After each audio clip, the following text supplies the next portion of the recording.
హే praise lord, నా పేరు Anand. Welcome to the scripture together YouTube channel. ఈరోజు మనము కొరింథీయులకు రాసిన మొదటి పత్రిక 5వ అధ్యాయాన్ని కలిసి చదువుకుందాము. మీ దగ్గర బైబిల్స్ ఉన్నట్లయితే దయచేసి వాటిని తెచ్చి చదవండి. ఒకవేళ లేనట్లయితే స్క్రీన్ మీద వాక్యం వస్తుంది, దాన్ని చూసి అయినా చదవాల్సిందిగా కోరుచున్నాను. మీలో జారత్వం ఉన్నదని వదంతి కలదు. మీలో ఒకడు తన తండ్రి భార్యను ఉంచుకున్నాడట. అట్టి జారత్వము అన్యజనులలోనైనను జరగదు. ఇట్లుండియు మీరు పొంగుచున్నారే గాని మీరెంత మాత్రము దుఃఖపడి ఇలాంటి కార్యము చేసిన వానిని మీలో నుండి వెలివేసిన వారు కారు. నేను దేహ విషయమై దూరముగా ఉన్నను, ఆత్మ విషయమై సమీపముగా ఉండి మీతో కూడా ఉండినట్టుగానే ఇట్టి కార్యము ఈలాగు చేసిన వానిని గూర్చి ఇదివరకే తీర్పు తీర్చి ఉన్నాను.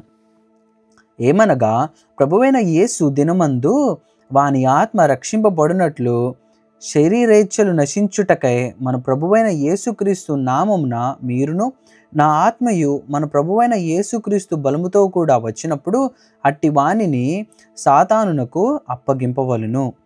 మీరు అతిశయపడుట మంచిది కాదు. పులిసిన పిండి కొంచెమైనను ముద్దంతయు పులియజేయునని మీరెరుగరా? మీరు పులిపిండి లేనివారు గనుక క్రొత్త ముద్ద అవుటకై ఆ పాతదైన పులిపిండిని తీసిపారవేయుడి.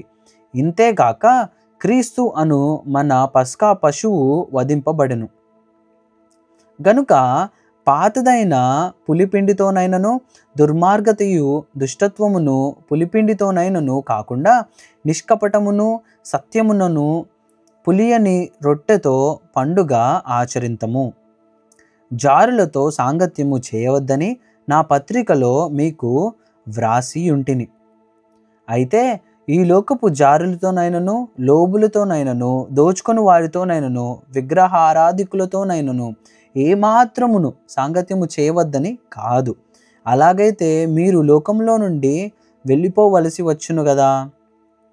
ఇప్పుడైతే సహోదరనబడిన వాడెవడైనను జారుడు గాని లోబి గాని విగ్రహారాధికుడు గాని తిట్టుబోతు గాని త్రాగుబోతు గాని దోచుకునివాడు గాని అయి ఉన్న ఎడల అట్టివానితో సాంగత్యము చేయకూడదు, భుజింపనూ కూడదని మీకు వ్రాయుచున్నాను. వెలుపలి వారికి తీర్పు తీర్చుట నాకేలా?